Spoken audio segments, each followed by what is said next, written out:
大家好，我是田园，今天给大家分享一个土豆简单又好吃的新做法。首先我们准备230克去皮的土豆，先给它切成薄片，切好后先把它放到盘子里面，然后冷水上锅，开锅后用大火蒸20分钟左右。土豆蒸好后，我们先把它放到干净的大碗里面，然后用擀面杖先把它们尽量捣碎一些。土豆捣好后，我们先加入1勺盐，1勺五香粉，然后再少量多次的加入少半碗的普通面粉。接着我们用筷子先把它们搅拌成这种面絮状，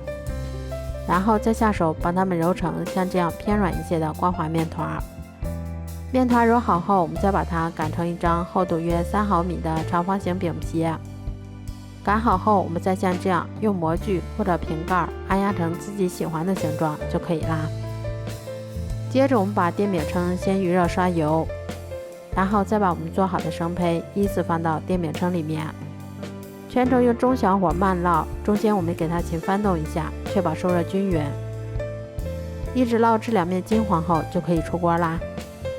这样用土豆做出的小饼吃起来非常的松软鲜香，用来当做早餐或者午餐都是很好的选择。如果喜欢的话就试试吧。喜欢我的视频就关注我吧，谢谢您的支持。